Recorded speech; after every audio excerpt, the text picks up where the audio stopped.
አምላካችን እግዚአብሔር ቸር ነው። እግዚአብሔር መሐሪ ነው። እግዚአብሔር ይቅር ባይ ነው። አባት ነው። አይጨክንም። መመለሳችንን፣ መለወጣችንን፣ መምጣታችንን የሚፈልግ አምላክ ነው። የሟቹን ሞት አልፈቅድም በማለት እንደተናገረ እንድንሞት እንድንጠፋ የማይፈልግ አምላካችን እግዚአብሔር በእድሜያችን ላይ ይህችን ሰዓት ለበረከት፣ ለእረፍት፣ ቅዱስ ቃሉን ለመስማት፣ ንስሐ ለመግባት፣ የሃይማኖት ፍሬ ለማፍራት በተቀደሰው ስፍራ የሰበሰበን የጠራን ደግሞ ያከበረን አምላካችን እግዚአብሔር ስሙ የተመሰገነና የተወደሰ ይሁንልን። አምላካችን እግዚአብሔር ቢረዳን ደግሞም ቢፈቅድልን አጠር ላለ ደቂቃ የእግዚአብሔርን ቅዱስ ቃል እንማራለን። ጠዋት የተወሰኑ ሰዎች ነበሩ። ከነርሱ ጋራ አሁን ስለምንማማረው ትምህርት የተወሰነ መግቢያውን ተመልክተናል። የምንማማረው ስለ ሃይማኖት ነው። በዚህ ዘመን ያድናልም አያድንም የሚባለው ስሙ ሃይማኖት ነው። ስለዚህ በእኛ ቤተክርስቲያን አስተምህሮ መሰረት፣ በእኛ ቤተክርስቲያን ትምህርት መሰረት ሃይማኖት ማለት ምን ማለት እንደሆነ በዚህ ትምህርት ውስጥ እንማራለን። ብዙዎች ሃይማኖት አያድንም ብለው በመፎክር ደረጃ ብዙ ይናገራሉ። እኛ ግን የቤተክርስቲያን ልጆች ሃይማኖት እንዴት እንደሚያድን መጽሐፍ ቅዱስን መሰረት አድርገን የምንማርበት ይሆናል። ከዚያ ባሻገር ደግሞ በሃይማኖት ለመጽናት ምን ያስፈልጋል የሚሉትንም እንዲሁ ደግሞ መጽሐፍ ቅዱስን መሰረት በማድረግ እንማራለን። የምንሰማውን፣ የምናደምጠውን፣ የምንማረውን ቃል መረዳት፣ መገንዘብ፣ ማስተዋል እንድንችል ልዑል አምላካችን ቅዱስ እግዚአብሔር ሁላችንንም ይርዳን። ትናንት እንደነገርኳችሁ ሁልጊዜም ከወንጌል በፊት እንደ መግቢያ የምጠቀመው ዕብራውያን ምዕራፍ 4 ቁጥር 2 ላይ የተመዘገበውን ቃል ነው። የሰሙት ቃል ከሰሚዎቹ ጋር በእምነት ስላልተዋሃደ አልጠቀማቸውም ተብሎ እንደተጻፈ ለብዙ ዘመናት የሰማነው ደግሞም ወደፊት በእግዚአብሔር ቸርነት የምንሰማው የምንማረው ቃል እንድንጠቀምበት፣ እንድንለወጥበት፣ መንፈሳዊ ፍሬ እንድናፈራበት፣ ከእግዚአብሔር ጋር እንድንታረቅበት፣ በስጋም በነፍስም እንድንባረክበት፣ የመንግስቱ ወራሾች የስሙ ቀዳሾች እንድንሆንበት፣ ከጥፋት ትሉ ከማያንቀላፋ እሳቱ ከማይጠፋ ከገሃነም ፍርድ ተርፈን የእግዚአብሔርን መንግስት የምንወርስበት ቃል እንዲሆን ሁላችንም በእምነት ልንሰማ ይገባል። በዚህ መንገድ እንድንሰማ እግዚአብሔር መንፈስ ቅዱስ ሁላችንንም ይርዳን። ብርሃነ ዓለም ቅዱስ ጳውሎስ ለኤፌሶን ክርስቲያኖች በጻፈው መልእክቱ ኤፌሶን ምዕራፍ 4 ከቁጥር 4 ላይ አንድ ሃይማኖት፣ አንድ ጌታ፣ አንዲት ጥምቀት በማለት የተናገረው ቃል አለ። አንድ ሃይማኖት፣ አንድ ጌታ፣ አንዲት ጥምቀት በማለት ቅዱስ ጳውሎስ ለኤፌሶን ክርስቲያኖች የጻፈው መልእክት ነው። ይህንን መነሻ በማድረግ አንድ ሃይማኖት በሚል ርዕስ ነው የምንማረው። ሃይማኖት የሚለው ቃል በመጽሐፍ ቅዱስ ውስጥ በተደጋጋሚ የተጻፈ ቃል ነው። ሃይማኖት ማለት የግዕዝ ግስ ነው፣ ከዚያ የወጣ ቃል ነው። ሃይማኖት ማለት ሃይመነ ከሚል የግዕዝ ግስ የወጣ ሲሆን ትርጉሙ ማመን፣ መታመን የሚለውን የሚገልጽ ነው። በእኛ ቤተክርስቲያን ትምህርት መሰረት እምነት፣ ሃይማኖት የሚሉ ሁለቱም ቃላት ተመሳሳይ ትርጉም አላቸው። አንዳንድ ጊዜ ጌታችን መድኃኒታችን ኢየሱስ ክርስቶስ እንደ እምነት ይሁንል የሚለውን ቃል በቤተክርስቲያናችን ትርጓሜ ደግሞ እንደ ሃይማኖት ይሁንል በሚል ተጽፎ እናገኛለን። ይህ ማለት ምን ማለት ነው? ሃይማኖት የሚለው ቃል ማመን፣ ከዚያ ደግሞ መታመን የሚለውን የሚገልጽ ስለሆነ ነው።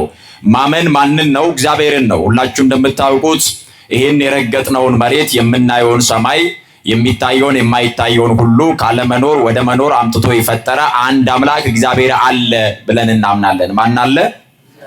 መልሱልኝ፣ ማን አለ?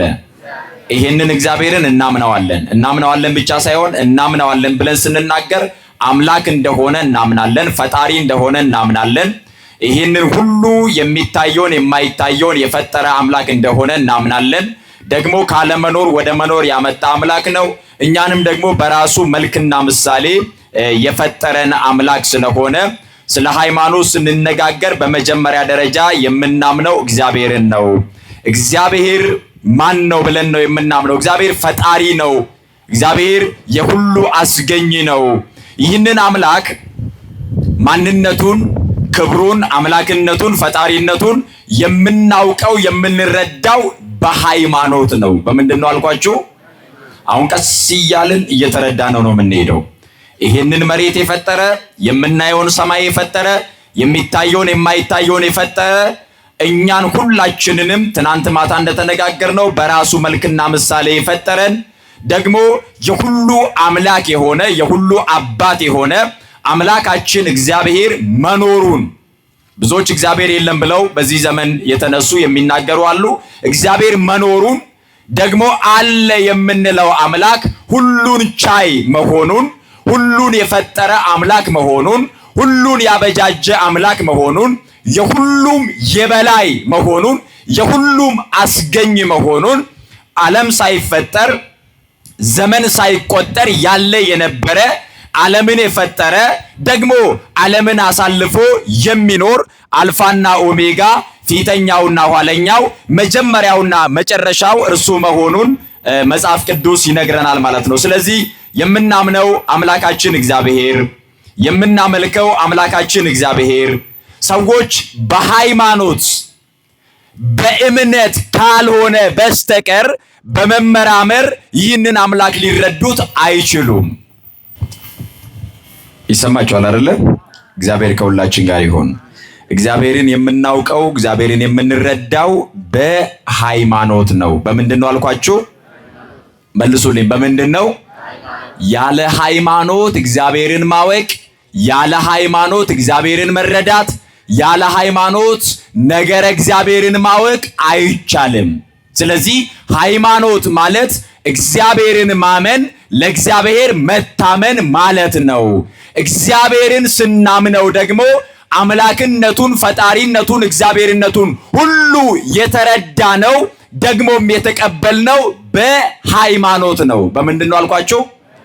መልሱልኝ። በምንድነው?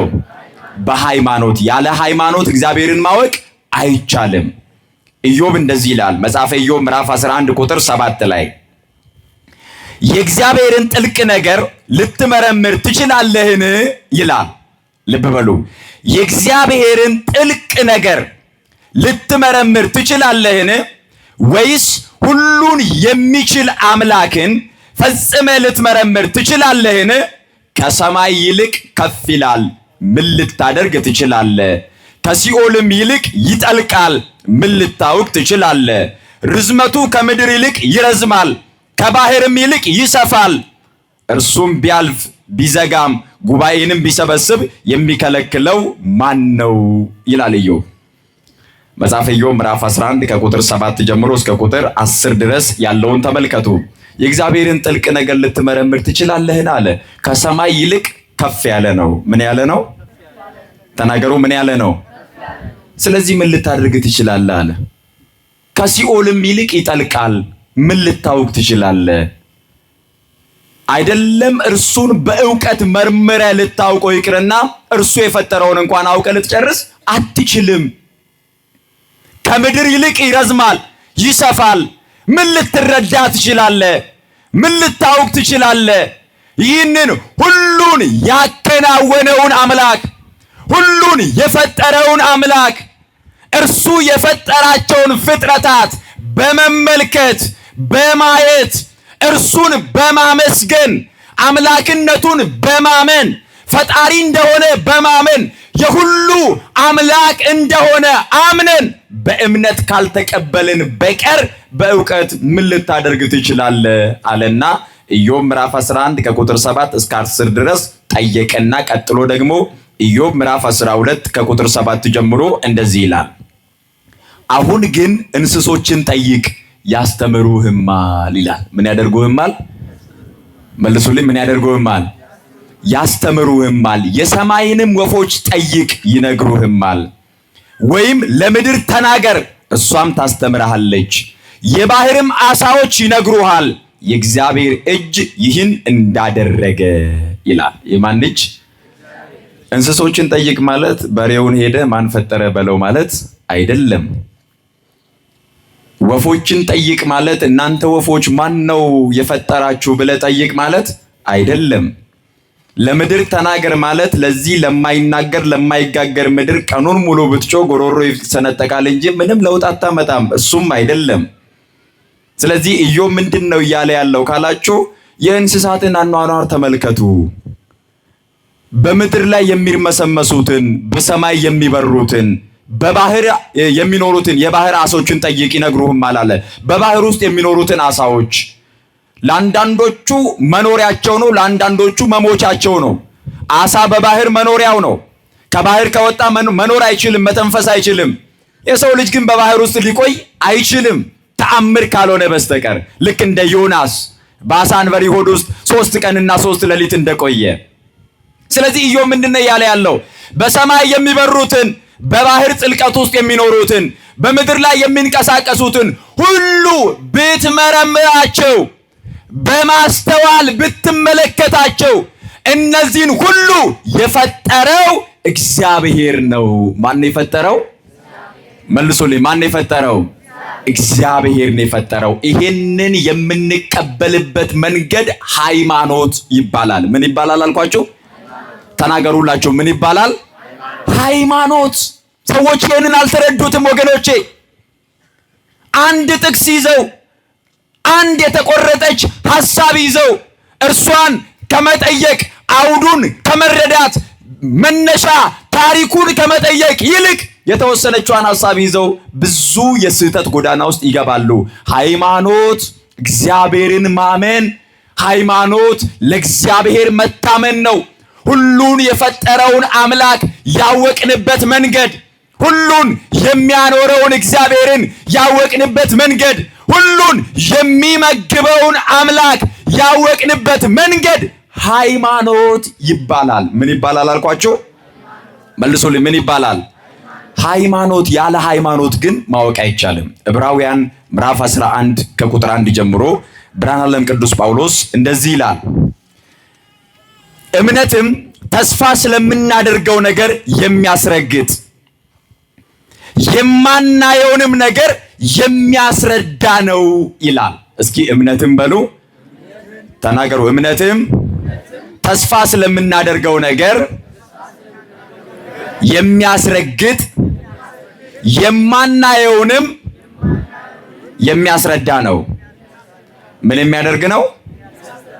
መልሱልኝ። ምን የሚያደርግ ነው? የሚያስረዳ ነው።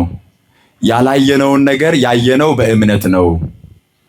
ተስፋ የምናደርገውን ነገር እርግጡን በልባችን ላይ አትሞ የሚያስቀምጠው እምነት ነው። እግዚአብሔርን ያየ የጨበጠ የዳሰሰ የለም። እግዚአብሔር መኖሩን ያወቅነው በምንድን ነው? በእምነት።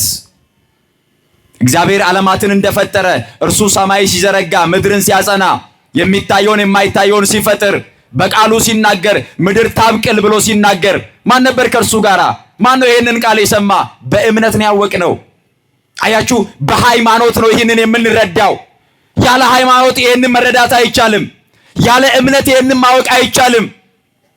ተስፋ ስለምናደርገው ነገር የሚያስረግጥ አለ። ያላየናትን መንግሥተ እግዚአብሔርን፣ ያላየናትን የዘላለምን ሕይወት፣ ያላየናትን መንግሥተ ሰማያትን የምናይበት መንገድ ሃይማኖት ይባላል ወገኖቼ፣ ሃይማኖት ይባላል። ያለ ሃይማኖት እግዚአብሔርን ማየት፣ ያለ ሃይማኖት የዘላለምን መንግሥት መውረስ፣ ያለ ሃይማኖት ይሄንን ሁሉ መረዳት አይቻልም። ስለዚህ ቅዱስ ጳውሎስ ይሄንን ተናገረ። ለአባቶቻችን የተመሰከረላቸው በዚህ ነውና ይላል። ለአባቶቻችን ለነ አዳም፣ ለነ አቤል፣ ለነ ኖህ፣ ለነ አብርሃም፣ ለነ ይስሐቅ፣ ለነ ሙሴ፣ ለአባቶቻችን ሁሉ እግዚአብሔር የተገለጠላቸው በእምነት ነው። በምድር የተገለጠላቸው በእምነት። አብርሃም አመነ ጽድቅም ሆኖ ተቆጠረለት ይላል። አያችሁ፣ አመነ፣ ተጠራጠረ ሳይሆን አመነ። ከዚያ ጽድቅም ሆኖ ተቆጠረለት። ኖህ በእምነቱ ተመሰከረለት። ሄኖክ አካሄዱን ከእግዚአብሔር ጋር ስላደረገ አልተገኘም፣ እግዚአብሔር ወስዶታል የተባለው አካሄዱን ማለት መንገዱን፣ ሃይማኖቱን ከእግዚአብሔር ጋር አደረገ። እግዚአብሔርን አመነ። ከዚያስ እግዚአብሔር እምነቱን ተመለከተ፣ ቅድስናውን ተመለከተ፣ ጽድቁን ተመለከተ፣ አኗኗሩን፣ ሃይማኖቱን ተመለከተ። ከዚያ ሞት ሳይቀምስ ወሰደው እግዚአብሔር። ስለዚህ እምነት ነው።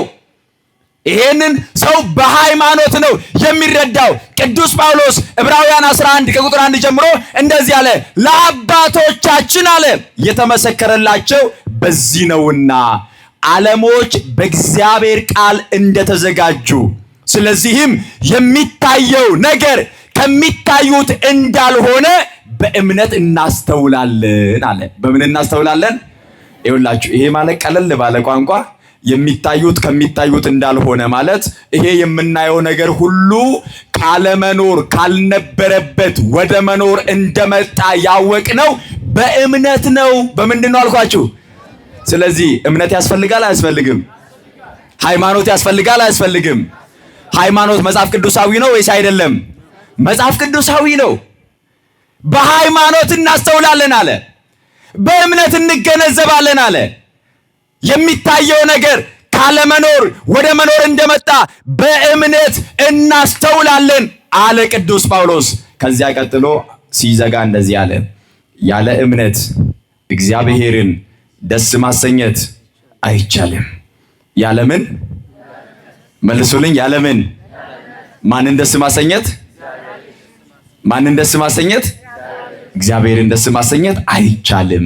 ስለዚህ ሃይማኖት ብለን ስንናገር እግዚአብሔር አለ፣ ያ ያለው አምላክ የሚታየውንም የማይታየውንም የፈጠረ ነው። ይህንን ሁሉን የፈጠረውን አምላክ እናምነዋለን፣ እናመልከዋለን፣ እንገዛለታለን ማለት ነው። ሃይማኖት ብለን ስንናገር ሁሉን ለፈጠረው አምላክ እንገዛለን፣ ሁሉን ለፈጠረው አምላክ እንታዘዛለን። ምክንያቱም ሃይማኖት ብለን ስንል ማመን ከዚያ ደግሞ መታመን ማለት ስለሆነ፣ ማመን ከዚያ መታመን።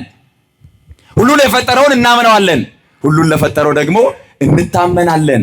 የኛ ቤተክርስቲያን ትምህርት ይሄ ሆኖ ሳለ ግን ዳር የቆሙ ሰዎች እንደዚህ ሲሉ እንሰማለን። ኦርቶዶክስ ቤተክርስቲያን ብዙ አማልክት አላት ይላሉ። ሰምታችሁ አታውቁ? ኦርቶዶክስ በጣም ብዙ አማልክት አላት፣ ብዙ ነው የምታመልከው። አንዳንዱ ደግሞ ቁጥር ይሰጠዋል። 44 አምላክ አላቸው ይላል። መች ቆጥሮ ሰፍሮ እንደሰጠን ራሱ አይታወቅም። 44 አምላክ አላቸው ይላል። በጣም ብዙ ያመልካሉ ይላል። አሁን እየጨማመሩ ነው የሚሉም አሉ። ሲናገሩ ደፋሮች ናቸው። ምክንያቱም መሀይም ደፋር ነው ይባላል። ሰው ማያውቀው ነገር ላይ በድፍረት ሐሳብ ይሰጣል። ይሄ ማፈር አለበት ሰው። ወገኖቼ በማታውቁት ጉዳይ ላይ ብዙ አታውሩ፣ ብዙ አትናገሩ። እኛ አምላካችን አንድ ነው። ስንት ነው አልኳችሁ? መልሱልኝ። ስንት ነው? ደግማችሁ ተናገሩ። ስንት ነው? አንድ ነው። አንድ አምላክ ነው ያለን። አንድ እግዚአብሔር ነው ያለን። ሁሉን የፈጠረ አንድ አምላክ አለን። ነገ በስፋት እንማራዋለን። ከእግዚአብሔር በታች ያሉትንስ ድንግል ማርያምን፣ ቅዱሳን መላእክትን፣ ቅዱሳን አባቶቻችንን፣ ሰማዕታት፣ ጻድቃን የምንላቸውን እነርሱን እስከተባለ እነርሱን እግዚአብሔር ስላከበራቸው እናከብራቸዋለን እንጂ እነርሱን ከእግዚአብሔር ጋር አናመልካቸውም። በኦርቶዶክሳዊት ቤተክርስቲያን ከእግዚአብሔር ውጪ ሌላ አምላክ አለ ተብሎ አንድም ዘመን ተሰብኮ አያውቅም። ስለዚህ ስትጠየቁ እንደዚህ በሉ፣ እናንተ ሁሉም አምላካችሁ ነው። አይደለም፣ አንድ አምላክ እግዚአብሔር አለን። እኛ የምናመልከው እግዚአብሔርን ነው። ማንን ነው የምናመልከው? መልሱልኝ። ማንን ነው የምናመልከው? መላእክትን፣ ገብርኤልንስ፣ ቅዱስ ሚካኤልንስ፣ እንደዚህ ድንግል ማርያምንስ ሲሏቸው እነርሱን ያከበራቸው እግዚአብሔር ነው። እግዚአብሔር ባከበራቸው ልክ እናከብራቸዋለን። ምን እናደርጋቸዋለን? አምላካችን ግን ስንት ነው? አንድ ነው። ይሄንን ተረዱ። አምላካችን አንድ ነው። ይሄንን የተረዳ ነው በእምነት ነው።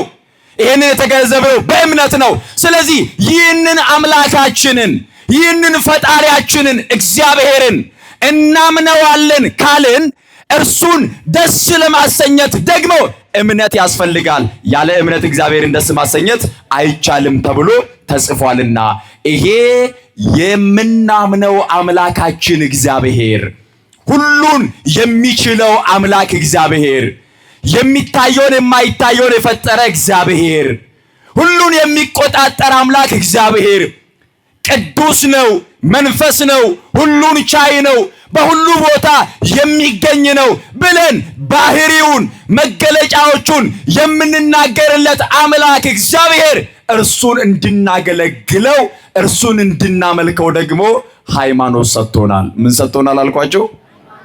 መልሱልኝ። ምን ሰጥቶናል? ሃይማኖት ሰጥቶናል። ስለዚህ ሃይማኖት የተቀበልነው ከማን ነው? እስኪ ከእግዚአብሔር ነው በሉ። ከማን ነው? እና እግዚአብሔር ምን ሞትበትን ይሰጠናል እንዴ? ሙቱ ብሎ ይሰጠናል? ሃይማኖት አያድንም ሲሏል እና ሙቱ ብሎ ይሰጠናል። ሃይማኖት የሰጠን ማን ነው? ደግማችሁ ተናገሩ። ማን ነው? እንደዚህ ይላል የያዕቆብ ወንድም የይሁዳ መልእክት አንድ ምዕራፍ ነው ያለው። ምዕራፍ 1 ከቁጥር 2 እስከ ቁጥር 4 ድረስ ያለውን አነብላችኋለሁ። በማስተዋል ሆናችሁ አድምጡ። እንደዚህ ይላል ወዳጆች ሆይ ስለምንካፈለው ስለመዳናችን ልጽፍላችሁ እጅግ ተግቼ ሳለው ለቅዱሳን አንድ ጊዜ ፈጽሞ ስለተሰጠ ሃይማኖት እንድትጋደሉ እየመከርኳችሁ እጽፍላችሁ ዘንድ ግድ ሆነብኝ ይላል። ከዚያ ከብዙ ጊዜ በፊት ለዚህ ፍርድ የተጻፉ አንዳንዶች ሰዎች ሾልከው ገብተዋልና ኃጢአተኞች ሆነው የአምላካችንን ጸጋ በሴሰኝነት ይለውጣሉ፣ ንጉሳችንንና ጌታችንንም ብቻውን ያለውን ኢየሱስ ክርስቶስን ይክዳሉ አለ። ማንን ይክዳሉ? ሃይማኖትን ሲክዱ የሚክዱት ኢየሱስ ክርስቶስን ነው። ምክንያቱም እኛ የምናምነው ኢየሱስ ክርስቶስን ስለሆነ። አያችሁ ቅዱስ ይሁዳ የአስቆሮቱ ያይደለ የያዕቆብ ወንድም ይሁዳ በጻፈው መልእክት ላይ ነው ይህንን የተናገረው። ስለ መዳናችን የሚገርም ቃል እኮ ነው። ስለ መዳናችን ልጽፍላችሁ እንድትድኑ የዘላለም ሕይወት እንድታገኙ እንድትተርፉ የእግዚአብሔርን መንግሥት አብረን እንድንወርስ ስለ መዳናችን ልጽፍላችሁ ተግቼ ሳለሁ አለና ከእግዚአብሔር ዘንድ ለቅዱሳን ስለተሰጠ አንድ ጊዜ ልብ በሉ ክርስቲያኖች፣ አንድ ጊዜ ስለተሰጠ ሃይማኖት እንድትጋደሉ እመክራቸዋለሁ አለ። እንድትጋደሉ ማለት እንድትደበደቡ ማለት አይደለም። እንድትጋደሉ የሥጋ ምኞታችሁን ግደሉ። ምክንያቱም ለሃይማኖት ክብር መስጠት፣ በሃይማኖት መኖር፣ ለሃይማኖት መታዘዝ። ይህን ሃይማኖት ተቀበልነው ከማን ነው? ከእግዚአብሔር ዘንድ። ወገኖቼ ከእግዚአብሔር ነው የተቀበልነው። ከማን ነው የተቀበልነው? መልሱልኝ። ከማን ነው የተቀበልነው? ከእግዚአብሔር ነው የተቀበልነው። ለቅዱሳን አንድ ጊዜ ፈጽሞ የተሰጠ ሃይማኖት ነው። እግዚአብሔር ራሱ በሃይማኖት መንገድ ታውቁኛላችሁ፣ እምነት ካላችሁ እግዚአብሔርን ታያላችሁ።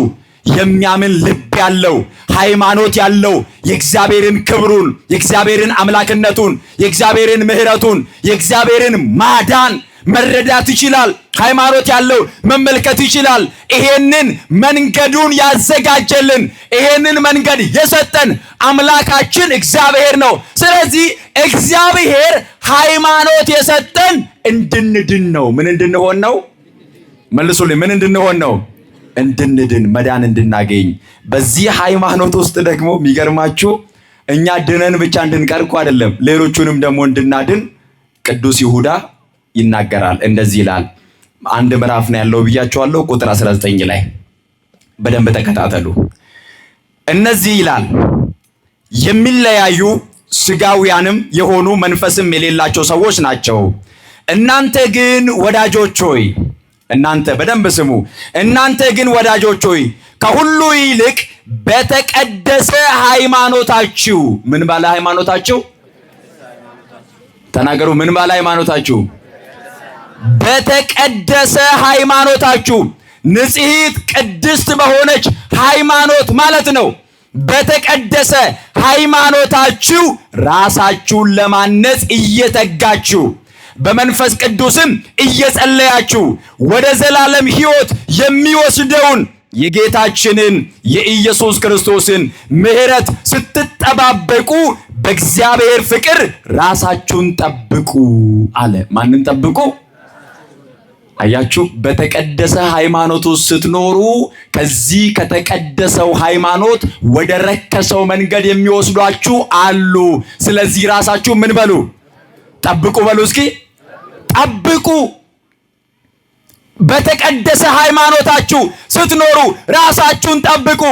እየተጋችሁ ትጋትን እያሳያችሁ በመንፈስ ቅዱስ እየበረታችሁ በዚህ መንገድ እስከ መጨረሻው በእግዚአብሔር ምሕረት በጌታችን በመድኃኒታችን በኢየሱስ ክርስቶስ ጸጋና ምሕረት ጸንታችሁ እንድትኖሩ ራሳችሁን ጠብቁ ካለ በኋላ እናንተ ሃይማኖተኞች የሆናችሁ ደግሞ አሁን በደንብ ስሙኝ።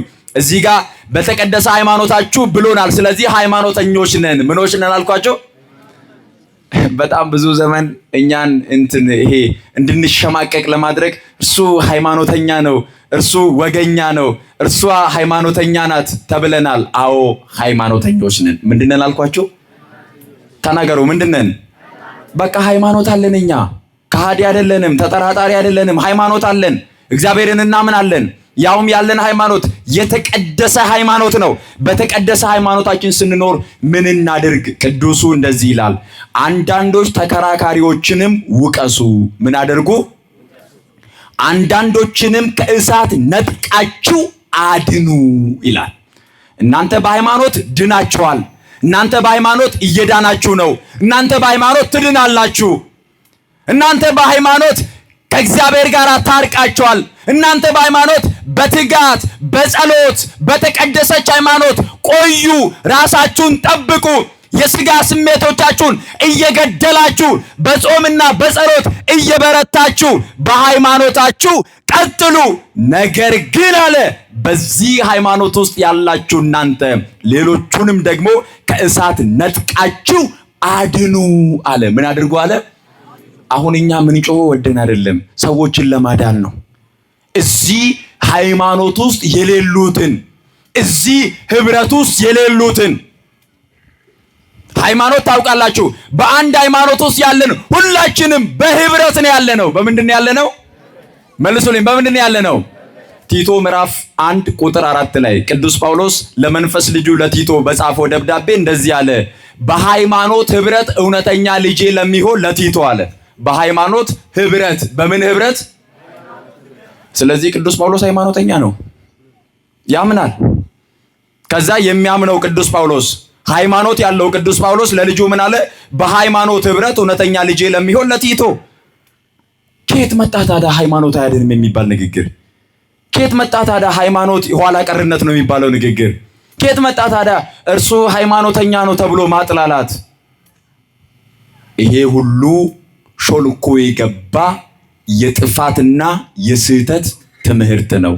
እነዚህን በእሳት ውስጥ የሚገኙ በስህተት ውስጥ የሚገኙ በጥፋት ውስጥ የሚገኙ ሰዎችን በተቀደሰች ሃይማኖት ውስጥ ያለን እኛ ሁላችንም እነዚህን ሰዎች ከእሳት ነጥቀን እንድናወጣቸው መጽሐፍ ቅዱስ ነግሮናል። ከዚህ የተነሳ ሃይማኖት ያድነናል። በሃይማኖት እንድናለን። በሃይማኖት የእግዚአብሔርን ምሕረት አይተናል። በሃይማኖት እግዚአብሔርን ደስ እናሰኛለን። በሃይማኖት የእግዚአብሔርን መንግስት እንወርሳለን። ይቺን ቅድስት ሃይማኖት የሰጠን አምላካችን እግዚአብሔር ስሙ የተመሰገነ ይሁን። በደንብ አድርጋችሁ አመስግኑት እግዚአብሔርን።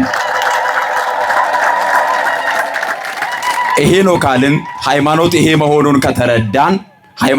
መሆኑን ከተረዳን የኛ ሃይማኖት ስሟ ኦርቶዶክስ ተዋህዶ ትባላለች። ማን ትባላለች? እስኪ ኦርቶዶክስ በሉ። ተዋህዶ። ኦርቶዶክስ ማለት ቀጥተኛ መንገድ ነው።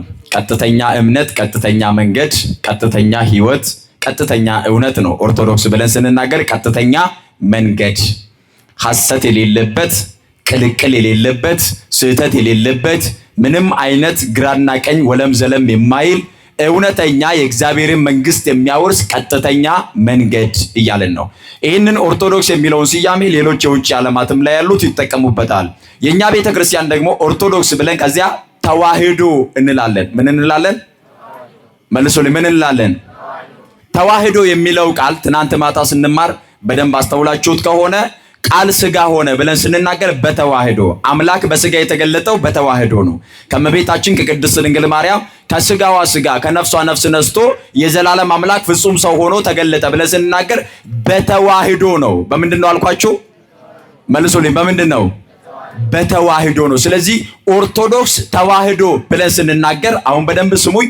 ኦርቶዶክስ ተዋህዶ ብለን ስንናገር በክርስቶስ ጉዳይ ላይ ወይንም ደግሞ ፍጹም አምላክ ፍጹም ሰው በተዋህዶ ጉዳይ ላይ በስላሴ ጉዳይ ላይ በአምላካችን በእግዚአብሔር ጉዳይ ላይ ቀጥተኛ ትምህርት ነው ያለን። እውነተኛ ትምህርት ነው ያለን። ቀጥተኛ መንገድ ነው ያለን ብለን እየተናገርን ነው።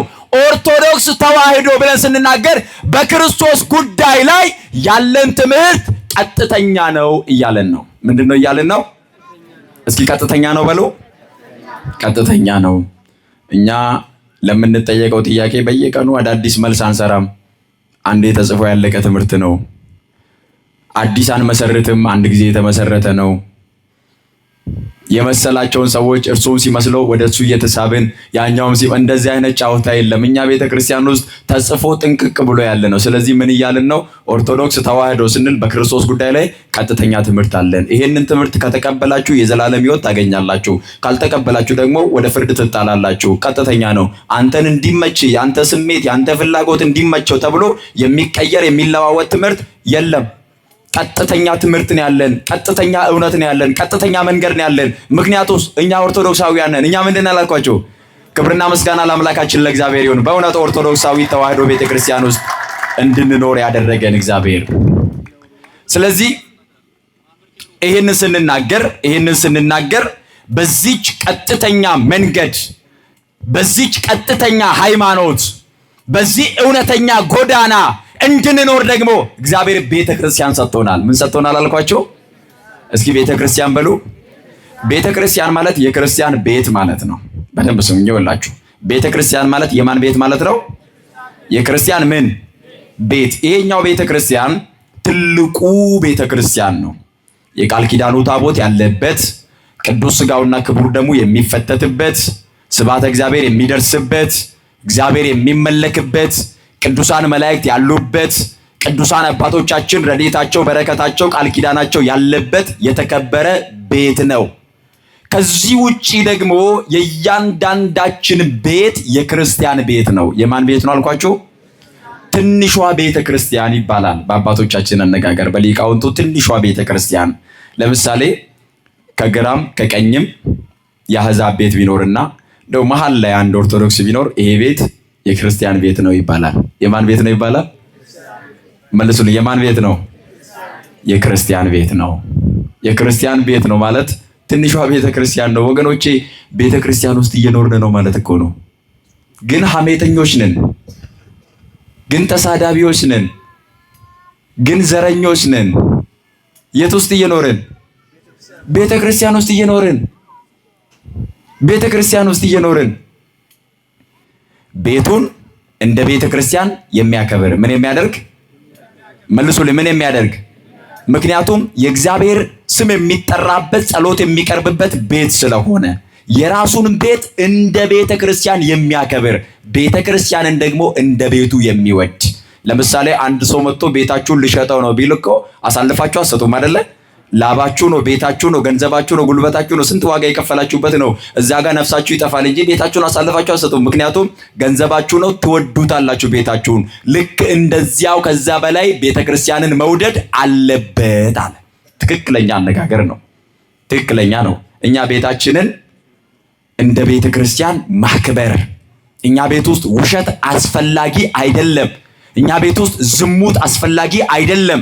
እኛ ቤት ውስጥ መቆየት የሚገባን በተከበረ ጋብቻ፣ በተከበረ ትዳር፣ ባል ከሚስቱ ውጪ ወደ ሌላ እንዳይመለከት፣ ሚስት ከባሏ ውጪ ወደ ሌላ እንዳትሄድ፣ በዚህ ትንሿ ቤተክርስቲያን ውስጥ በጾም በጸሎት በቅድስና እግዚአብሔርን በመፍራት ልጆቻችሁን በሃይማኖት በማሳደግ ቤታችሁን እንደ ቤተክርስቲያን አክብሩ። ቤተክርስቲያንን ደግሞ እንደ ቤታችሁ ውደዷት፣ አክብሯት። ያኔ ነው ብርቱ ክርስቲያኖች የምትባሉ። ስለዚህ ቤተክርስቲያን የክርስቲያኖች ቤት ነው። ሶስት ቦታ ይከፈላል። የመጀመሪያው ህንፃ ቤተ መቅደስ ቤተክርስቲያን ተብሎ ይጠራል። ሁለተኛው የክርስቲያኖች ህብረት አንድነት ቤተክርስቲያን ተብሎ ይጠራል። ሶስተኛው በዓለም አቀፍ ያሉ ክርስቲያኖች አንድ ዶግማ አንድ ትምህርት ያላቸው ቤተክርስቲያን፣ በግብጽ ያለች ቤተክርስቲያን፣ በኢትዮጵያ ያለች ቤተክርስቲያን፣ በአርመን በህንድ ያለች ቤተክርስቲያን ተብሎ ይነገራል። ይሄ ቤተክርስቲያን ተብሎ ይጠራል። ቤተክርስቲያን አንዲት ናት። ቤተክርስቲያን ስንት ናት? መልሱልኝ፣ ስንት ናት? አንዲት ናት። ቤተክርስቲያን አትከፈልም፣ አትለይም፣ አትለያይም። አንዲት ቤተክርስቲያን። ለምሳሌ እዚህ አሁን ያለንበት እኔና እናንተ ያለንበት ቦታ ላይ የሚቀደሰው ቅዳሴና አሜሪካ ያሉ ኦርቶዶክሳውያን የሚቀድሱት ቅዳሴ ስንት ነው? አንድ ነው። ቤተክርስቲያን ስንት ናት? አንዲት ናት። በክርስቶስ ደም የተመሰረተች ናት። የሐዋርያት ሥራ ምዕራፍ 20 ቁጥር 28 ላይ ቤተክርስቲያንን በገዛ ደሙ የመሰረታት ኢየሱስ ክርስቶስ እንደሆነ ቅዱስ ጳውሎስ ተናግሯል። አንዲት ናት ቤተክርስቲያን፣ አትለያይም። ቤተክርስቲያን ትምህርቷ አንድ ነው። በገጠር ብትሆን በከተማ፣ በወርቅ ብትሰራ በጭቃ፣ በምንም አይነት ሁኔታ ውስጥ ብትሆን ቤተክርስቲያን ክብሯ አንድ ነው። አንዲት ቤተክርስቲያን ውስጥ ነው ያለነው። ስንት ቤተክርስቲያን ውስጥ ነው ያለነው? ትምህርታችን አንድ ነው። ስርዓታችን አንድ ነው። አስተምህሯችን አንድ ነው። አገልግሎታችን አንድ ነው። ቤተክርስቲያን አንዲት ናት። በዚች አንዲት ቤተክርስቲያን ውስጥ ነው የምንኖረው። እዚህም የሚፈተተው የክርስቶስ ሥጋና ደም ነው። በዓለም አቀፍ ደረጃ የሚፈተተው የክርስቶስ ሥጋና ደም ነው። ሌሎቹ ጋር ግን ይሄ የለም። የሰማችሁ ነው አይደለ? የለም። አንዱ የሆነውን ያምናል፣ አንዱ የሆነውን ያምናል። በማመን እንኳን አይገናኙም። አንዱ የሚቀበለው ሌላው አይቀበለውም። እኛ ቤተክርስቲያን የሚጨመር የሚቀነስ የለም። ሥላሴን እናምናለን። ሁላችንም ምን እንላለን? መልሱልኝ፣ ምን እንላለን? እናምናለን። አላምንም የሚል ይወጣል እንጂ ሥላሴን ሳያምን እዚህ ቤት ውስጥ መኖር አይችልም። ምክንያቱ ሲባል ትምህርታችን አንድ ነው። ዶግማችን አንድ ነው። አገልግሎታችን አንድ ነው። ቤተክርስቲያን አንዲት ናት። ይሄ የቤተክርስቲያን ባህሪ ነው። ኦርቶዶክሳዊት ቤተክርስቲያናችን አንዲት ቤተክርስቲያን ናት። አንድ ትምህርት ያላት፣ አንድ ስርዓት ያላት፣ አንድ ዶግማ፣ አንድ ቀኖና ያላት ቤተክርስቲያን ናት። ስለዚህ ቤተክርስቲያናችን አንዲት ናት። አንዱ ከኛ መሃል አኩርፎ ሌላ በእኛ ስም ሊመሰርት አይችልም። ምክንያቱም ቤተክርስቲያን ስንት ናት? መልሱልኝ፣ ስንት ናት? አንዲት ናት። ሌላው ጋር ግን አንዱ ካልተመቸው ሌላ ትምህርት ይመሰርታል፣ ከዛ ይወጣል፣ ሌላውም እንደዛ ይመሰርታል እንደፈለገው። ይሄ ማለት ይኸውላችሁ ሰው የሆነ ያለው የግለሰቦች የአመለካከት ተከታይ ነው የሆነው። የቤተ ክርስቲያን አባል ሳይሆን የግለሰቦች የአመለካከት ውጤት። ግለሰቦች ይሄንን መጽሐፍ ቅዱስ የተረዱበትን መንገድ በራሳቸው መንገድ በራሳቸው መምህራንን ያከማቻሉ ተብሎ እንደተጻፈ በራሳቸው መንገድ ሰዎች እዚያም እንደየመልካችን አመለካከታችን ስለሚለያይ ሁሉም የየራሱን ምልከታ ይዞ ሁሉም የየራሱን ተከታይ ያፈራ። ከዚያስ ሁሉም ቤተክርስቲያን ተብሎ ጠራ። ነገር ግን ቤተክርስቲያን ስንት ናት? አንዲት ናት። ሁለተኛ ቤተክርስቲያን ቅድስት ናት። ቤተክርስቲያን ምንድን ናት? መልሱልኝ። ቤተክርስቲያን ምንድን ናት? ቅድስት ናት። ኃጢአተኛውን ቢመጣ ቀድሳ ንጹህ አድርጋ ትሸኛለች። ምክንያቱስ ቤተክርስቲያን ምንድን ናት? ቅድስት ናት። ቅድስት ናት። በመርከብ የምትመሰለው እኮ ለዚህ ነው። ሁሉም አለ እዚህ ቤተክርስቲያን ውስጥ። ኃጢአተኛውም አለ፣ ሌባውም አለ፣ ወንበዴውም አለ፣ የእባብ ልብ ያለውም አለ፣ የርግብ ልብ ያለውም አለ። ሁላችንንም ሰብስባ የያዘችን መረብ ናት ቤተክርስቲያን። ነገር ግን ወደ ኖህ መርከብ የገቡት እባቡም እባብ ሆኖ ነው የወጣው፣ ርግቡም ርግብ ሆኖ ነው የወጣው፣ ቁራውም ቁራ ሆኖ ነው የወጣው። እዚህ ግን እንደዚህ አይደለም። ምክንያቱም እዚች ቤተክርስቲያን ውስጥ እንኖር ልክ ወደዚህ መረብ ስንመጣ የእባብ ልብ ይዞ የመጣው የርግብ ልብ ይዞ ይመለሳል። የሰማችሁ ነው አይደለ? ኃጢአተኛው ጸድቆ ይመለሳል። ካህኑ እግዚአብሔር ይፍታ ሲለው ተፈቶ ይመለሳል። ስልጣን ተሰጥቶታልና የማቴዎስ ወንጌል ምዕራፍ 16 ቁጥር 16 ላይ እናንተ በምድር ያሰራችሁት በሰማይ የታሰረ ይሆናል፣ እናንተ በምድር የፈታችሁት በሰማይ የተፈታ ይሆናል ተብሎ ስልጣን ተሰጥቶታል። ስለዚህ መጥቶ ንስሐ ገብቶ እግዚአብሔር ይፍታ ተብሎ ቅዱስ ሥጋውና ክቡር ደሙን ተቀብሎ ሲሄድ ጌታችን መድኃኒታችን ኢየሱስ ክርስቶስ ኃጢአቱን ይቅር ይለዋል፣ ይደመሰስለታል ኃጢአቱ። ለምን በዚህ በአንደኛ ዮሐንስ መልእክት ምዕራፍ 1 ቁጥር 8 ላይ የጌታችን የኢየሱስ ክርስቶስ ደም ከኃጢአት ሁሉ ያነጻናል ተብሎ ተጽፏል። ከኃጢአት ሁሉ። ስለዚህ ወገኖቼ ምንም እንዳትሸማቀቁ፣ ምንም እንዳትፈሩ፣ ሁላችሁም ቅድስና እንድታገኙ ወደ ቤተክርስቲያን ነው። ምክንያቱም ቤተክርስቲያን ቅድስት ናት። ቤተክርስቲያን ምንድን ናት? ቅድስት ናት። እንቀደሳለን፣ እረፍት እናገኛለን። ወደ ቤተክርስቲያን ስንመጣ ሰላም እናገኛለን። ወደ ቤተክርስቲያን ስንመጣ የትኛውም የከበደን ኃጢአት ቢኖር አመንዝራዎች ብንሆን፣ ሱሰኞች ብንሆን፣ ሰካራም ብንሆን፣ ጠጪዎች ብንሆን፣ ምንም አይነት የኃጢአት ነገር ውስጥ እንኳን ብንገኝ ገላትያ ምዕራፍ 5 ላይ የተጻፉትን 16ቱንም የሥጋ ሥራ ብንፈጽም ወደ ቤተክርስቲያን ስንመጣ እረፍት እናገኛለን፣ ቅድስና እናገኛለን። ስለዚህ የሸሻችሁ ተመለሱ፣ በልባችሁም የወጣችሁ ተመለሱ። በየጠንቋይ ቤቱ፣ በየሐሰተኛ ነቢያቱ ቤቱ፣ በየቦታው ምልክት ፍለጋ፣ ተአምር ፍለጋ የተንከራተታችሁ ሰዎች ኑ ተመለሱ። ቤተክርስቲያን ቅድስት ናት። ስትመጡ ትቀደሳላችሁ። እግዚአብሔር ኃጢአታችሁን ይቅር ይላችኋል። ተመለሱ። እግዚአብሔር የሚፈልገው መመለሳችሁን ነው። ምክንያቱም ቤተክርስቲያናችን ቅድስት ናት።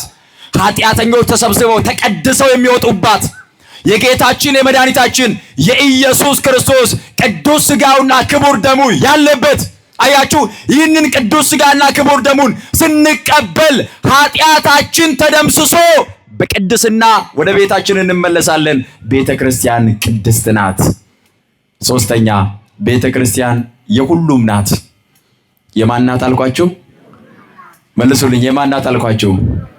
ሰዎች ይሞክራሉ አንዳንድ ጊዜ ይሄኛው ብሔር ሃይማኖት ይሄ ነው፣ የዚህኛው ብሔር ሃይማኖት ይሄ ነው ተብሎ ብዙ ጊዜ እንደዚህ በብሔር ካባ በብሔር ሽፋን ሃይማኖትን መከፋፈል የሚፈልጉ ሰዎች አሉ። የፈረደባት እኛም ቤተክርስቲያን ደግሞ የሰሜን ሃይማኖት ከሰሜን የመጣች እያሉም ደግሞ ብዙ የሚናገሩ ሰዎች አሉ። ቤተክርስቲያናችን ከሰሜንም ከደቡብም ከምዕራብም ከየትም ትምጣ፣ እኛ ግን የምንፈልገው ቤተክርስቲያናችን አንዲት ናት። ቤተክርስቲያናችን ቅድስት ናት። ቤተክርስቲያናችን የሁሉም ናት። የማን ናት አልኳችሁ? መልሱልኝ። የማን ናት? አማራውም፣ ኦሮሞውም፣ ትግሬውም፣ ጉራጌውም፣ ሀዲያውም ሁሉም በስላሴ ካመነ፣ በስጋዌ ካመነ፣ ከተጠመቀ፣ ቅዱስ ሥጋውና ክቡር ደሙን ከተቀበለ፣ ትንሣኤ ሙታንን ካመነ፣ ሰባቱ ምስጢራት ቤተክርስቲያንን ፈጽሞ እየፈጸመ ሌላውን ደግሞ እያመነ እየተቀበለ ከኖረ ወደዚች ቤተክርስቲያን ከገባ ከየትኛውም ብሔር ይወለድ ቤተክርስቲያን የእርሱም ናት። እየሰማችሁ ነው አይደለ? በብሔር አትከፈልም። አንድ ቻይና በእናንተ ትምህርት ተማርክ ያለው የእናንተን ትምህርት ማወቅ እፈልጋለሁ ብሎ የቤተክርስቲያናችንን ትምህርት ተምሮ ቢመጣ ቢጠመቅ ቅዱስ ሥጋውና ክቡር ደሙን ቢቀበል የዚች ቤተክርስቲያን አካል ነው። ቤተክርስቲያን የቻይናም የአውሮፓም የሁሉም ናት። በዘር በብሔር በቋንቋ አትከፈልም። አንዲት ቤተክርስቲያን ናት። ይህንን መንገድ ተጠቅመው ቤተክርስቲያንን ለመበተን ቤተክርስቲያንን ለማፍረስ የሚፈልጉ ሰዎች አሉ። ልክ ኦርቶዶክስ ነኝ ብላችሁ ስትናገሩ ይሄ የሰሜን ሃይማኖት የእናንተ የት ሃይማኖት ነው? ከየት ነው የመጣው የእናንተ? እሺ የኛ የሰሜን ከተባለ የእናንተስ የት ነው በሏቸው እስኪ። ከየት ነው የመጣው ያንተ? አንተ ያለህበት ሃይማኖት ከየት የመጣ ሃይማኖት ነው ብላችሁ ጠይቁ። ለምን ነው የምትሸማቀቁት? አንተ የሰሜን ተከታይ፣ አንተስ የማን ተከታይ ነህ? ጥያቄን እኮ በጥያቄ መመለስ ነው። ይሄንን ክርስቶስ ነግሮናል እኮ። በምን ስልጣን ነው ይህንን የምታደርገው? ቤተ መቅደሱን ሲያጸዳ በጅራፍ ገርፎ ሲያወጣ ፈሪሳውያን መጡና በምን ስልጣን ነው ይህንን የምታደርገው ብለው ሲጠይቁት እናንተ የዮሐንስ ጥምቀት ከሰማይ ናት ወይስ ከመሬት አላቸው። ከዛ ተማከሩ። ከሰማይ ነው ብንለው ለምን አልተቀበላችሁም ይለናል። ከመሬት ነው ብንለው ደግሞ ህዝቡ ይነሳብናል። ስለዚህ አናውቅም ብለን እንንገረው አሉና ሄደው አናውቅም አሉት። እርሱ ግን አላውቅም አላለም። እኔም አልነግራችሁም አለ። እሱ ያውቃል። እርሱ ምን ይላል? መልሶልኝ ምን ይላል? እነሱ ግን አያውቁም። እርሱ አልነገራችሁም አላቸው። ስለዚህ ልክ የእናንተ እንደዚህ ነው ሲሏቸው ያንተስ የማን ነው? ያንተን ከነገርከኝ እኔ እነግርሃለሁ። ምክንያቱም እያንዳንዱ ታሪክ መነሻ አለው። ለምሳሌ ጌታችን መድኃኒታችን ኢየሱስ ክርስቶስ በኢየሩሳሌም ምድር በቤተልሔም ተወለደ፣ በናዝሬት ገሊላ አደገ፣ በኢየሩሳሌም ተመላለሰ፣ አስተማረ። በእስራኤል ሀገር በባህላቸው በቋንቋቸው አስተምሯል። ስለዚህ ክርስትና ከዛ ተነስቶ ሐዋርያት ወደ ዓለም ሁሉ ተበትነው አህጉሩን ሁሉ በሀገረ ስብከት ተከፋፍለው ዞረው አስተምረው ክርስትና ዛሬ ደርሷል። የቤተ ክርስቲያንን ታሪክ በዚህ መንገድ ማጥናት ያስፈልጋል። ስለዚህ በቤተክርስቲያን ታሪክ መሰረት እያንዳንዱ መነሻ አለው። ነገር ግን ሲጠይቋችሁ ያንተስ ከየት ነው ብሎ መጠየቅን ግን መልመድ ያስፈልጋል። ስለዚህ ቤተክርስቲያን የሁሉም ናት። የማን ናት አልኳችሁ? መልሱልኝ፣ የማን ናት? ይሄ የቤተክርስቲያን ባህሪ ነው። ስለዚህ ቤተክርስቲያናችን ኦርቶዶክሳዊ ተዋሕዶ ቤተክርስቲያናችን ቅድስት ናት። ቤተክርስቲያናችን አንዲት ናት። ቤተክርስቲያናችን የሁላችንም ናት። አራተኛውና የመጨረሻው ቤተክርስቲያናችን በሁሉም ስፍራ ያለች ቤተክርስቲያን ናት። ቦታ አይገድባትም፣ ስፍራ አይገድባትም። በሰማይ የሄዱ ቅዱሳን ጻድቃን አባቶቻችን ነጭ ልብስ ለብሰው ያመሰግናሉ። ቤተክርስቲያን ምድራዊት ብቻ አይደለችም፣ በምድርና በሰማይ ያሉ ክርስቲያኖች አንድነት ናት። ክርስቲያኖች የኛ ቤተክርስቲያን እዚህ ጋር ተቆርጦ የቀረ ሰንሰለት አይደለም። በሰማይ ያሉ ጻድቃን፣ በሰማይ ያሉ ቅዱሳን ዓለምን ድል ያደረጉ፣ ሞትን ድል ያደረጉ፣ በዚህ ዓለም ላይ ምንፍቅናን ድል ያደረጉ ነጭ ልብስ የተባለውን የለበሱ በሰማይ ያሉ ቅዱሳን አባቶቻችን እነርሱ ስለኛ ይጸልያሉ፣ ስለኛ ይማልዳሉ፣ ስለኛ ይጠይቃሉ። እኛ ደግሞ በእነርሱ ጸሎት በእነርሱ በረከት እንኖራለን። ራዕየ ዮሐንስ ምዕራፍ 6 ላይ እንደዚህ ተብሎ ተጽፏል። ራዕየ ዮሐንስ ምዕራፍ 6 ቁጥር 9 ላይ አምስተኛውንም ማህተም በፈታ ጊዜ ስለ እግዚአብሔር ቃልና ስለጠበቁት ምስክር የታረዱትን የሰዎች ነፍሳት ከመሰዊያ በታች አየው አለ ባለ ራእዩ። ስለ እግዚአብሔር ቃል፣ ስለ ክርስትና፣ ስለ ቤተ ክርስቲያን፣ ስለ ሃይማኖታቸው የታረዱትን ሰማዕትነት የተቀበሉትን ምስክሮች የሆኑትን ከእግዚአብሔር መሰዊያ በታች በሰማይ አየው አለ ዮሐንስ። ከዚያ እንደዚህ ይላል፣ በታላቅም ድምፅ እየጮሁ ቅዱስና እውነተኛ ጌታ ሆይ እስከ መቼ ድረስ አትፈርድም? ደማችንንስ በምድር በሚኖሩት ላይ እስከ መቼ አትበቀልም አሉ ይላል። አያችሁ፣ ይለምናሉ። ጌታ ሆይ እስከ መቼ ድረስ አትፈርድም? ሰዎች እንዴት በክርስትናቸው ምክንያት ይገደላሉ? እንዴት መከራ ይቀበላሉ? እባክህን ጠብቃቸው፣ ማራቸው፣ እርዳቸው ብለው እነዚህ ሰማዕታት ይለምኑልናል፣ ይጸልዩልናል። ከዚያ ለእያንዳንዳቸውም ደግሞ እንደዚህ ይላል፣ ለእያንዳንዳቸውም ነጭ ልብስ ተሰጣቸው። ምን ልብስ ተሰጣቸው? ነጭ ልብስ በሉ እስኪ። ይሄ ድል አድራጊነት፣ የዘላለም እረፍት፣ ህይወት ተሰጣቸው። ዛሬ በሰማዩ ምሳሌ ነጭ ለብሰን በቤተ መቅደሱ እናገለግላለን። በሰማያዊው ምሳሌ ነጭ ነጠላ ለብሰን እንመጣለን። ይሄ የባህል ልብስ አይደለም፣ የቅድስና መገለጫ ነው። የሃይማኖታችን እውነተኛነት መገለጫ ነው። አያችሁ፣ በሰማይ ያሉት ነጭ ለብሰዋል። ነጭ ልብስ ተሰጣቸው። እንደነርሱም ደግሞ ይገደሉ ዘንድ ያላቸው የባሪያዎች ባልንጀሮቻቸውና የወንድሞቻቸው ቁጥር እስኪፈጸም ድረስ ገና ጥቂት ዘመን እንዲያርፉ ተባለላቸው ይላል። ስለዚህ በሰማይ ያሉ ነጭ የለበሱ በሰማይ ያሉ ዕለት ዕለት እግዚአብሔርን የሚያመሰግኑ አባቶቻችን፣ ዕለት ዕለት እግዚአብሔርን የሚያመሰግኑ በሰማዕትነት ያለፉ ስለ ቤተ ክርስቲያን መከራን ተቀብለው የሄዱ አባቶቻችን እነርሱ በጸሎት ከኛ ጋር ናቸው። እኛም ደግሞ በህብረት ከነርሱ ጋር ነን። ከዚህ የተነሳ ቤተ ክርስቲያናችን በሁሉ ስፍራ ያለች ቤተ ክርስቲያን ናት። እዚህ ቤተ ክርስቲያን ውስጥ ነው ያለነው። የዚች ቤተ ክርስቲያን ልጆች ነን። እዚህ ህብረት ውስጥ ነው ያለነው። ከዚህ ህብረት ደግሞ እንድንወጣ ሰይጣን ብዙ ጊዜ ወጥመድ ይዘረጋል። የመጨረሻ ሐሳቤ ነው። ሰይጣን ብዙ ጊዜ ወጥመድ ይዘረጋል። ምን አይነት ወጥመድ ነው የሚዘረጋው ከተባለ የመጀመሪያው ወጥመድ ምልክት በማሳየት። ምን በማሳየት አልኳችሁ? ተናገሩ እስኪ። ምን በማሳየት? ሰው በመሰረቱ ያው ምልክት ይወዳል። ምን ይወዳል አልኳችሁ? መልሱልኝ። ምን ይወዳል? ምልክት ይወዳል። ለምሳሌ አሁን እኔ እዚህ ጋር ቆሜ እያስተማርኩ ነው። አንድ ሰው መጥቶ እዛ ጋር ጓደኛውን ይዞ መጥቶ እያስጮኸ ቢያንፈራግጠው አብዛኛው ሰው አይሰማኝም። እዛ ጋር እንዴት እንደሚፈራገጥ እንዴት እንደሚጮህ ያኛው ደግሞ እንዴት እንደሚያፈራግጠው እንዴት እንደሚያስጮኸው ለማየት ግር ብሎ ይወጣል። ይሄ ሰዎች ደካማዎች ስለሆንን ምልክት ፈላጊዎች ነን፣ ተአምር ፈላጊዎች ነን። ይኸውላችሁ ምልክትን በተመለከተ ቤተክርስቲያናችን የምትነግረን የመጀመሪያው ከምልክት ሁሉ የሚበልጥ ምልክት እኮ ድንግል በድንግልና ጸንሳ በድንግልና መውለዷ ከምልክት በላይ ነው፣ ከተአምር በላይ ነው፣ ከተአምር በላይ ነው። ትንቢተ ኢሳይያስ ምዕራፍ 7 ቁጥር 14 ላይ ጌታ ራሱ ምልክት ይሰጣቸዋል። ምን ይሰጣቸዋል? እስኪ ጌታ ራሱ በሉ። ድምጻችሁን ከፍ አድርጉ። አደከማችሁ እንዴ? ቅቤ አንጣሪው ያያለች ጎመን ቀንጣሻው ምች መታታሉ። እኔ ይሄ ሁሉ ሰዓት እየጮህኩ እናንተ ቁጭ ብላችሁማ እንዳትደክሙ። ጌታ ራሱ በሉ እስኪ ምልክት ይሰጣቸዋል። ምን ይሰጣቸዋል? ምልክት ይሰጣቸዋል። ድንግል ትጸንሳለች፣ ወንድ ልጅም ትወልዳለች፣ ስሙንም አማኑኤል ብላ ትጠራዋለች ይላል።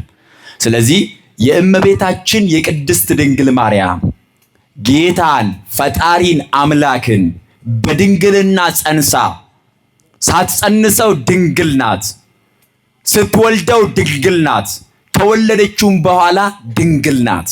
በድንግልና ጸንሳ በድንግልና መውለዷ ምልክት ነው፣ ትልቅ ምልክት ነው። ከዚያ ጌታችን መድኃኒታችን ኢየሱስ ክርስቶስ በዚህ በማቴዎስ ወንጌል ምዕራፍ 12 ከቁጥር 33 ጀምሮ ጸሐፍት ፈሪሳውያን ክርስቶስን እንደዚህ ብለው ጠየቁት። ከቁጥር 38 ጀምሮ አነብላችኋለሁ እኔ ምዕራፍ 12 ከቁጥር 38 ጀምሮ። በዚያን ጊዜ ከጻፎችና ከፈሪሳውያን አንዳንዶቹ መልሱና መምህር ሆይ ካንተ ምልክት እንድናይ እንወዳለን አሉ። ጸሐፍት ፈሪሳውያን ናቸው ጥያቄውን ያቀረቡት። ተአምር ከሆነ አሳይቷቸዋል። ክርስቶስ ሙታንን አንስቷል፣ ድውያንን ፈውሷል፣ እውራንን አብርቷል፣ አንካሶች እንዲዘሉ አድርጓል፣ ብዙ ድንቅና ተአምራትን አድርጓል። ጥቂት እንጀራ አበርክቶ ለብዙ ሺህ ሰዎች መግቧል። ነገር ግን እንደዚህ አሉ፣ ካንተ ምልክት እንድናይ እንወዳለን።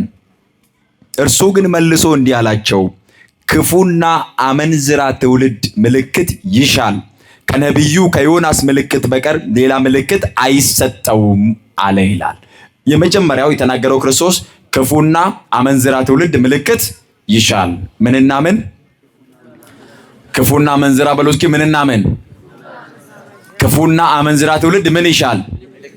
ምልክት ይሻል። ክፉ ማለት ይኸውላችሁ ይሄንን ደገኛ ትምህርት የማይቀበል ክፉ ልብ፣ ይሄንን ጤናማ ትምህርት የማይቀበል ክፉ ልብ፣ ካላየው ካልዳሰስኩ የሆነ ነገር ካልተፈጠረ አላምንም የሚል ክፉ ልብ። ይሄንን ደግሞ ሰይጣን እንዴት አድርጎ ይጠቀምበታል? በማስመሰል ይጠቀምበታል። ሰይጣን የብርሃን መልአክ እስኪመስል ድረስ ራሱን ይለውጣል ተብሎ ተጽፏል።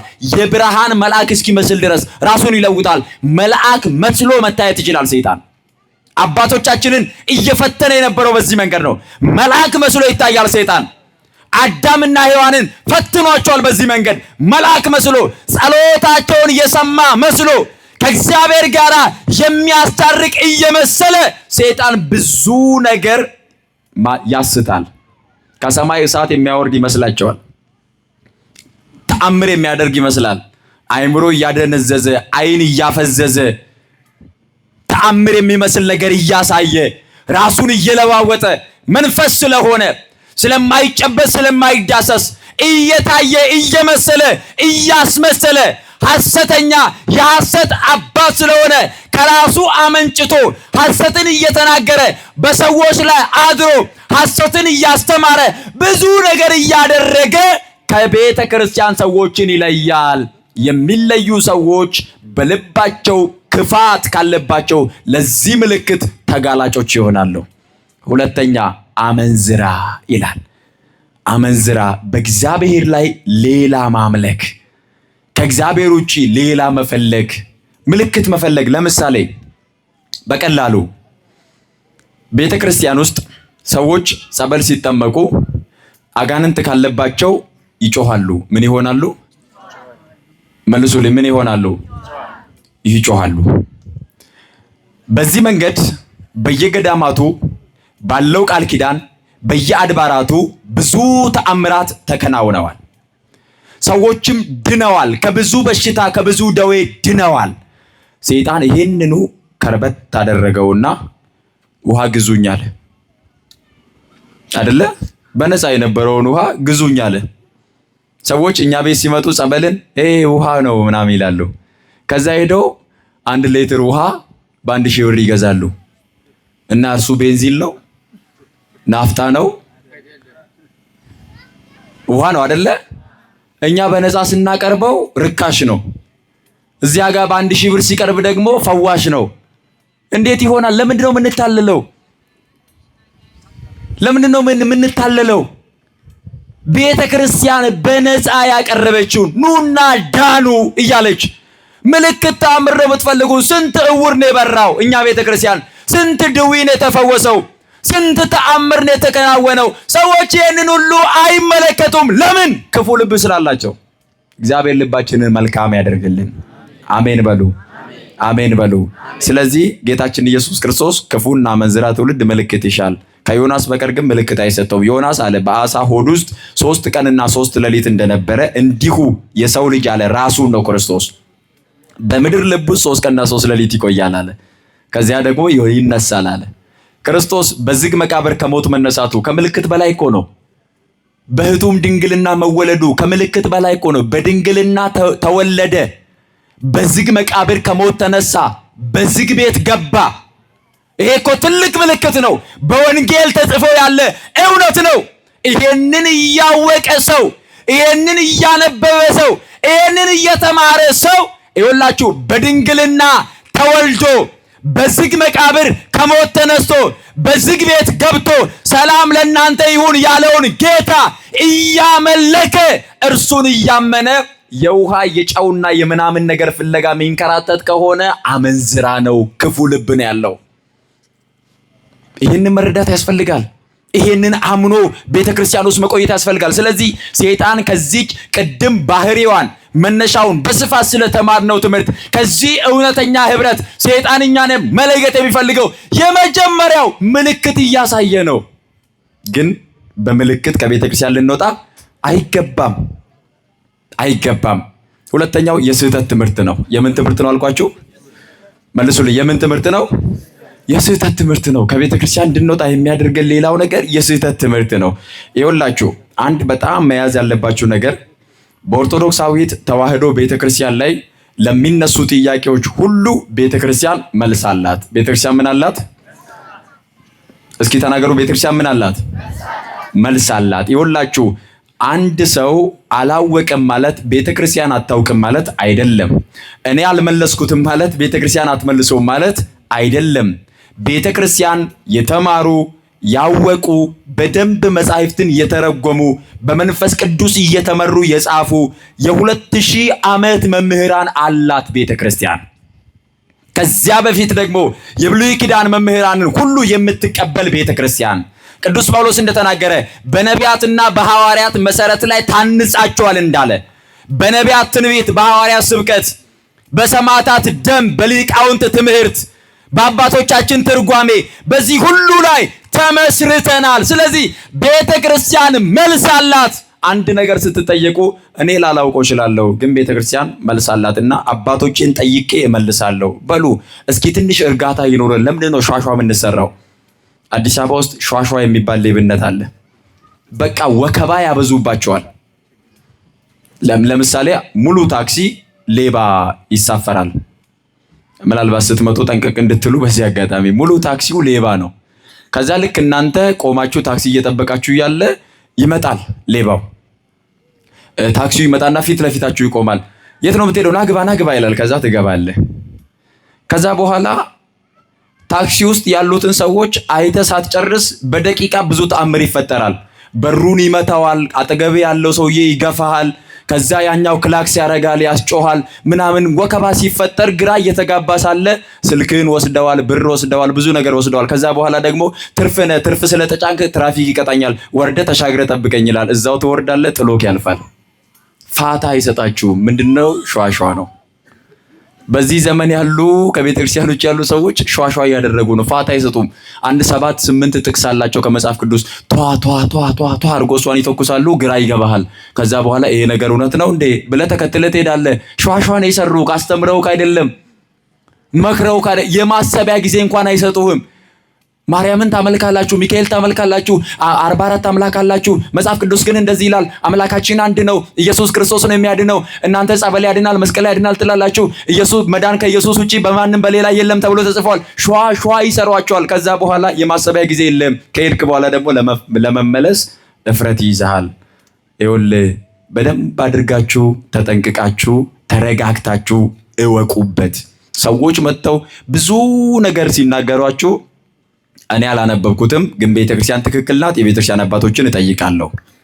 ደግሞ ዘመኑ እኮ የተራቀቀ ነው። ዩቲዩብ ላይ ሰርች ብታደርጉ ስንት የሊቃውንት ትምህርት አለ። ጎግል ላይ ሰርች ብታደርጉ ስንት የአባቶቻችን ትምህርት አለ። የነ ቅዱስ ዮሐንስ አፈወርቅ፣ የነ ቅዱስ አትናቴዎስ ብዙ ትምህርት እኮ አለ።